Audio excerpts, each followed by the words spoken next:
7월 12일 목요일 경건의 시간을 시작하겠습니다. 기도하겠습니다. 영원히 살아계시며 역사하신 하나님, 이 시간 주님의 이름으로 모인 저희를 굽어 살펴 주시옵소서. 성령의 능력으로 이 묵상의 자리를 충만하게 하시고 저희의 마음 문을 열어 오늘 주실 생명의 말씀을 온전히 깨닫게 하여 주옵소서. 말씀을 묵상하며 깨달을 때마다 저희의 영혼을 새롭게 하시고 주님의 뜻을 향해 더욱 나아가게 하여 주옵소서. 예수님의 이름으로 기도드립니다. 아멘. 사도행전 5장 12절부터 16절까지 말씀을 보겠습니다. 같이 읽겠습니다. 사도들의 손을 거쳐서 많은 표징과 놀라운 일이 백성 가운데서 일어났다. 그들은 모두 한 마음이 되어서 솔로몬 행각에 모이곤 하였다. 다른 사람들은 누구 하나 감히 그들의 모임에 끼어들지 못하였다. 그러나 백성은 그들을 칭찬하였다. 믿는 사람들이 더욱 늘어나면서 주님께로 나아오니 남녀 신도들이 큰 무리를 이루게 되었다. 심지어는 병든 사람들을 거리로 메고 나가서 침상이나 깔자리에 눕혀놓고 베드로가 지나갈 때에 그 그림자라도 그들 가운데 누구에게 덮이기를 바랐다. 또 예루살렘 근방의 여러 동네에 사는 많은 사람들이 병든 사람들과 악한 귀신에게 시달리는 사람들을 데리고 모여들었다. 그들은 모두 고침을 받았다. 아멘. 아나니아와 삽비라 사건 이후 교회 공동체는 큰 두려움과 경외심을 갖게 되었습니다. 이러한 정결케 하심의 과정을 거친 후에 사도들을 통해 하나님의 놀라운 역사가 더욱 분명하게 드러나게 됩니다. 본문은 사도들의 손을 거쳐 많은 표징과 놀라운 일이 백성 가운데서 일어났다고 기록합니다. 여기서 표징과 놀라운 일은 같은 의미를 가진 단어로 이 문맥에서는 주로 질병의 치유를 가리킵니다.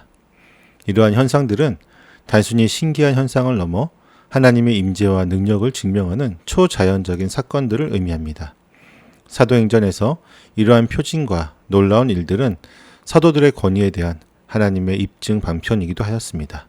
다시 말해 하나님이 사도들과 함께 하신다는 가시적인 증거였던 것입니다. 이는 앞서 사도들이 사장에서 담대함과 표징을 구했던 기도에 대한 직접적인 응답이 되기도 합니다. 또한 이러한 기적들은 사도들이 전하는 말씀의 권위를 드러내주고 백성들이 복음의 증언을 받아들일 수 있도록 그 길을 예비하는 역할을 했습니다. 본문의 서술에 따르면 이러한 표징과 놀라운 일들이 계속해서 끊임없이 일어났음을 알 수 있습니다. 사도들은 예수 그리스도의 부활을 증언하는 살아있는 증인들이었습니다. 그리고 그들의 증언은 말로만 하는 것이 아니라 병든 자들이 치유되고 악한 귀신에게 시달리는 자들이 노임을 받는 등의 놀라운 일들이 그들의 손을 통해 일어났습니다. 이는 인간적인 노력이나 지혜로 이루어진 것이 아니라 오직 성령의 강력한 역사하심으로 가능했던 일이었습니다. 아나니아와 삽비라의 죄악을 심판하심으로 교회를 정화하신 하나님께서 이제는 그 정화된 공동체를 통해 하나님의 영광을 나타내시고 복음을 확장시키고 계셨던 것입니다. 동시에 믿는 사람들은 모두 한 마음이 되어서 솔로몬 행각에 모였습니다. 솔로몬 행각은 예루살렘 성전 동쪽에 위치한 넓은 회랑으로 유대인들이 모여 토론하고 가르침을 주고받던 공적인 장소였습니다. 사도들과 성도들은 이전에도 이곳에 모인 적이 있었는데 그들이 다시 이곳에 다 모였다는 것은 아나니아와 삽비라 사건으로 인해 잠시 위축될 수 있었던 공동체가 오히려 더욱 견고한 연합을 이루었음을 보여줍니다. 그들은 더 이상 숨지 않고 공개적인 장소에서 담대하게 모여 하나님의 말씀을 나누고 기도하며 성령의 역사를 경험했습니다. 하나님의 권능이 사도들을 통해 나타나고 공동체가 하나 되어 공적으로 모이게 되자 사람들은 상반된 반응을 보입니다. 본문은 다른 사람들은 누구 하나 감히 그들의 모임에 끼어들지 못하였으나 백성은 그들을 칭찬하였다고 기록합니다. 여기서 다른 사람들은 누구인지에 대한 여러 견해가 있지만 아마도 이들은 불신자들이거나 아나니아와 삽비라의 죽음을 보며 두려움을 가졌던 믿음이 약한 자들일 것입니다. 그들은 교회의 거룩함과 하나님의 엄중한 심판을 목격했기에 감히 불순한 마음으로 공동체에 끼어들 생각을 하지 못했습니다. 이 두려움은 일종의 건강한 거리감을 만들어 교회의 순결성이 외부로부터의 불필요한 침입을 막는 방어막의 역할을 했습니다. 그러나 백성은 신자들을 칭찬했습니다. 이는 일반 백성들이 교회를 존경하고 높이 평가했음을 나타냅니다. 아나니아와 삽비라 사건으로 인해 큰 두려움은 단순한 공포심이 아니라 하나님의 임재와 교회의 거룩함에 대한 깊은 경외심으로 자리 잡게 됩니다.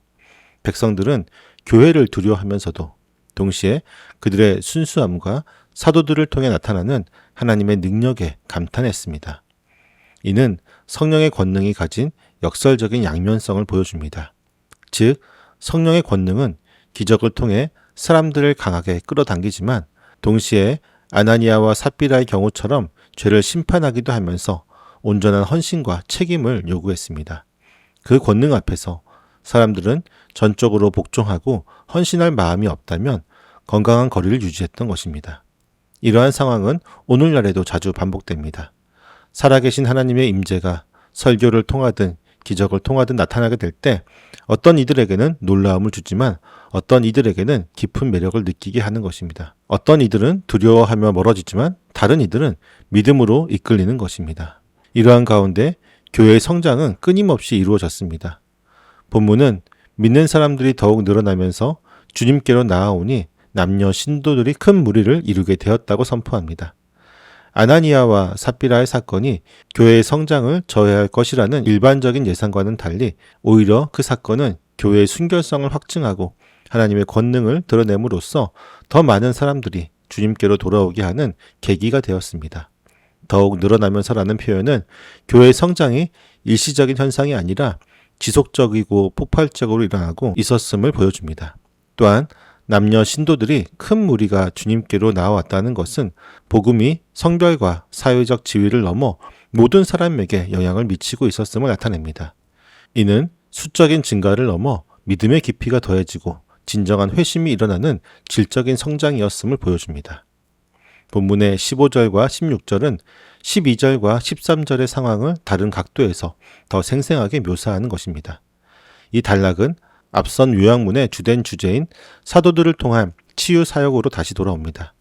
사도들을 통해 많은 표징과 놀라운 일들이 일어나는 상황에서 병든 사람들이 사도들에게 나아와 고침을 받는 장면을 자세히 묘사하고 있습니다. 이러한 사도들의 이적은 그들이 전한 말씀의 권위를 강력하게 드러내 주었습니다. 본문은 심지어 병든 사람들을 거리로 메고 나가서 침상이나 깔자리에 눕혀 베드로가 지나갈 때에 그 그림자라도 그들 가운데 누구에게 덮이기를 바랬다고 기록합니다. 사람들은 병든 사람들을 거리로 데리고 나와 베드로의 그림자라도 덮이기를 바랄 정도로 사도들의 권능을 신뢰했습니다. 이는 마치 예수님께서 지나가실 때 예수님의 옷자락을 만지면 나을 것이라고 믿었던 것과 같습니다. 고대인들에게 그림자는 어떤 사람의 영향력과 능력을 상징했습니다. 그들은 영웅의 그림자이라도 덮이는 것을 영광스럽게 생각했습니다.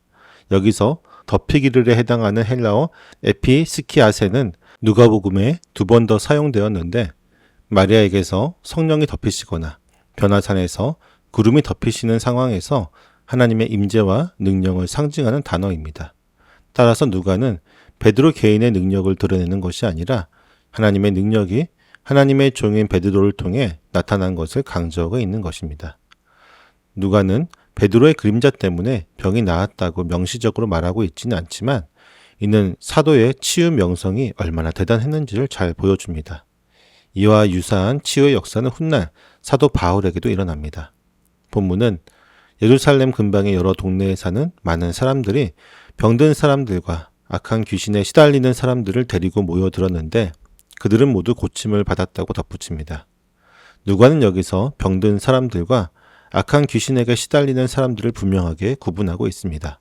이는 모든 질병이 귀신에게서 오는 것은 아니지만 일부 질병은 귀신의 역사로 인해 발생할 수도 있음을 보여줍니다. 악한 귀신은 사람을 더럽게 하며 고통스럽게 하고 결국 영원한 사망에 이르게 하는 존재입니다. 예수님은 공생의 기간에 많은 사람들을 귀신에게서 놓이게 해 주었습니다. 이제 사도들이 그분의 사역을 계승하여 동일한 능력으로 병든 자들을 치유하고 악한 영의 권세에서 사람들을 자유롭게 해 주었습니다. 이러한 놀라운 일들의 연속은 교회가 하나님의 살아있는 임재와 권능을 경험하는 공동체임을 분명히 보여주었고 이는 다시금 더 많은 사람들을 주님께로 이끄는 강력한 동기가 되었습니다. 이 시점에서 사도들은 아직 예루살렘에 머물러 있었고 외곽 지역에서 사람들이 그들에게로 나아왔음을 알 수 있습니다. 오늘 말씀을 통해 아나니아와 삽비라 사건 이후 교회가 경험했던 놀라운 부흥과 성령의 강력한 역사를 살펴보게 되었습니다. 본문은 우리에게 중요한 영적인 진리를 가르쳐 줍니다. 첫째, 교회의 순결함은 하나님의 능력이 나타나는 통로입니다. 아나니아와 삽비라에 대한 심판은 교회를 정결하게 하는 과정이었고 그 결과 성령의 역사는 더욱 강력하고 지속적으로 나타나게 되었습니다. 하나님은 거룩한 공동체를 통해 당신의 영광을 드러내십니다. 우리의 삶과 교회가 죄와 위선으로부터 정결해질 때 하나님의 능력이 더욱 온전히 역사할 수 있음을 기억해야 합니다. 둘째, 하나된 공동체는 강력한 증인의 역할을 감당합니다. 솔로몬 행각에 모인 사도들과 성도들의 연합된 모습은 세상에 대한 강력한 증언이 되었습니다. 교회의 하나됨은 복음의 능력을 더욱 효과적으로 전달하는 통로가 됩니다.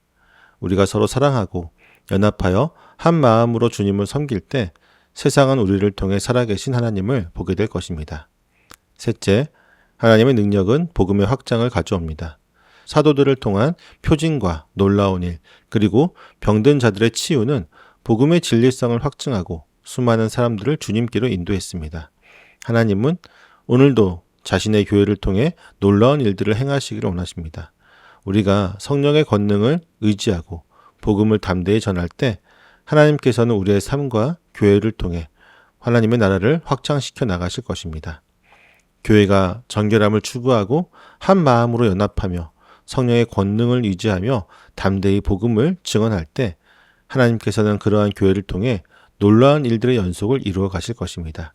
이 은혜가 우리 모두의 삶과 교회 위에 풍성하게 임하기를 간절히 소망합니다. 기도하겠습니다. 놀라운 권능으로 역사하신 하나님, 아나니아와 삽비라 사건 이후 정결케 된 교회를 통해 주님의 놀라운 표징과 기사들이 끊임없이 일어났음을 보게 하시니 감사합니다. 사도들을 통해 나타난 주님의 능력과 그로 인해 교회가 더욱 견고히 연합하며 성장했던 역사를 깨닫습니다. 저희의 삶과 저희 교회가 주님의 거룩하심을 온전히 드러내는 공동체가 되기를 간구합니다. 모든 위선과 불순물을 제거하여 주시고 성령 안에서 한마음 한뜻이 되어 주님의 영광을 구하게 하여 주옵소서. 초대교회에 부어주셨던 성령의 권능을 저희에게도 부어주시고 담대히 복음을 증언하며 주님의 놀라운 일들을 경험하게 하여 주옵소서. 병든 자들이 치유되고 악한 영에 시달리는 자들이 자유롭게 되었던 것처럼 오늘도 주님의 살아있는 능력이 저희를 통해 나타나게 하옵소서. 그리하여 더 많은 영혼들이 주님께로 돌아오고 주님의 교회가 이 땅에서 더 견고히 세워지며 확장되기를 소망합니다. 이 모든 것을 통해 하나님께서 우리와 함께 하시고 놀라운 은혜를 더하여 주시옵소서. 예수님의 이름으로 기도드립니다. 아멘.